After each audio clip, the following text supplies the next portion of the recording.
আজি আমাৰ বিপিএফ দলত বিজেপিৰে 4জন আৰু 6জনৰ বিজেপিৰে কংগ্ৰেছ এজনৰ আছে।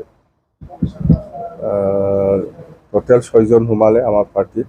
তো আমি বিপিএফ দলৰ হৈ পেলাই মই ইহঁতক আমি আদৰিছোঁ আৰু পৰ্টফলিঅ'টো আমি অহা 30 তাৰিখত ইহঁতৰ কাৰণে কি পৰ্টফলিঅ' দিয়া হ'ব এইটো আমি 30 তাৰিখ নৱেম্বৰত যিহেতু আমাৰ CWC হ'ব, তাতে আমি ঠিক কৰিম। ৰাজকুমাৰ হওক বা আমাৰ তালুকদাৰ হওক বা আমাৰ দেৱনাথে হওক, ইহঁতক আমি ভাল পজিশ্যন দি পেলাই আমি কাম কৰিবলৈ সুবিধা দিম। মুঠতে বিজেপি আৰু UPPL এই দুটা দলৰ বহুত নেতা কৰ্মীসকলে আমাৰ লগত আজিলৈকেও মানে কণ্টেক্ট কৰি আছে। বহুত আৰু আহিব আমাৰ দলত সোমাবলৈ যোগাযোগ হৈ আছে। মুঠতে এনেকুৱা হৈছে আমাৰ বিপিএফ দলত সোমাবৰ কাৰণে UPPL আৰু বিজেপি কম্পিটিশ্যন মাৰাৰ নিচিনা হৈ আছে। কোনে কিমান যাব পাৰে বিপিএফ দলত। তো তাতে বুজিবলৈ বাকী নাই। অহা যিটো 24ৰ যিটো নিৰ্বাচন হ'ব, MP নিৰ্বাচন, ইয়াত আমাৰ বিপিএফ দলৰ জয়ী হোৱাটো 100% খাটাং হৈ গ'ল। ধৰক আমি আশাবাদী সকলো জাতি জনগোষ্ঠীৰ পৰা আমি নিশ্চয় সহায় পাম। আৰু আজিৰ যিটো হাৱা, মুঠতে বিপিএফ দলৰ যিটো মানে স্থিতি, এইটো খুব আগতকৈ ভাল হৈ আহি আছে। মুঠতে আমি আশাবাদী এইখিনি কথা। আজিলৈকে দুটা সমষ্টিত খেলিম বুলি ডিচিশ্যনটো আছে, এইটো সলনি হোৱা নাই। অহা 30 নৱেম্বৰতো আকৌ আমি আলোচনা কৰিম।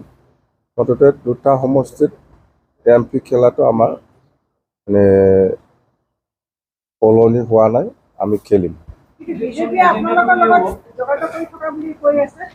নাই, বিজেপিয়ে এনে মিডিয়া চিডিয়াত আমি শুনিছোঁ, আমি দেখিবলৈ পাইছোঁ, কিন্তু বিজেপিয়ে অফিচিয়েলি আমাৰ দলৰ লগত কোনো যোগাযোগ কৰা নাই বা কোনো কংগ্ৰেছো কৰা নাই, কোনো UDFও কৰা নাই, কোনো বিজেপিও কৰা নাই, কোনো AGPও কৰা নাই। কোনো দলে আমাৰ বিপিএফ দলৰ লগত এনেকুৱা যোগাযোগ কৰা নাই।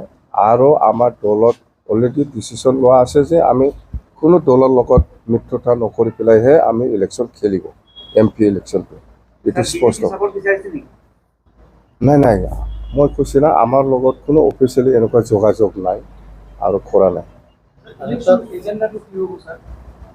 ইলেকশ্যন এজেণ্ডা সেইটোৱে আমাৰ মাজত একতা, আমাৰ মাজত শান্তি, আমাৰ মাজত শান্তি একতা বজাই ৰাখি পেলাই BTC উন্নতি কৰাটোই আমাৰ মেইন এজেণ্ডা এইটো। বিভিন্ন দলে ইতিমধ্যে একগোট হৈছে, 15টা গোট ইতিমধ্যে একগোট হৈ গ'ল অসমত বিজেপিক ঘেৰাবৰ কাৰণে। আপুনি ছিংগল কেনেকৈ ফাইট কৰিব? আমাৰ বিপিএফ দলে আগৰ পৰাই ছিংগেলি জন্ম হৈছে, ছিংগেলি যাব। কাৰো হায়াৰ লৈ পেলাই, কোনোবা মানুহৰ হায়াৰ লৈ পেলাই বিপিএফ দল গঠন কৰা নাই। এইটো ষ্টেট পলিটিক্সত মই একো নকওঁ, ইহঁতৰ কথাটো। আমাৰ দলৰ স্থিতি সেইটো স্পষ্ট যে আমি অকলে নিৰ্বাচন খেলিব।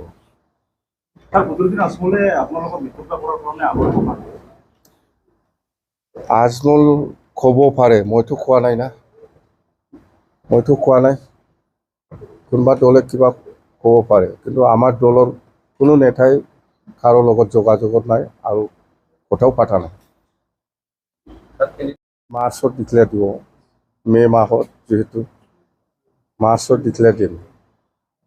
আৰু দুটা সমষ্টি 100% আমি জিকি আছোঁ, দৰং ওদালগুৰি আৰু কোকৰাঝাৰ দুটা লোকসভা সমষ্টিত।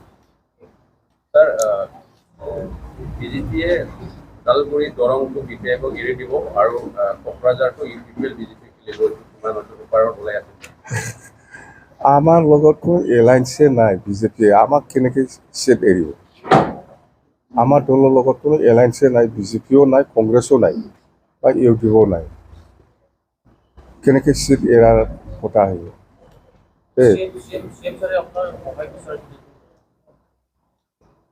মই কি বিচাৰিছে?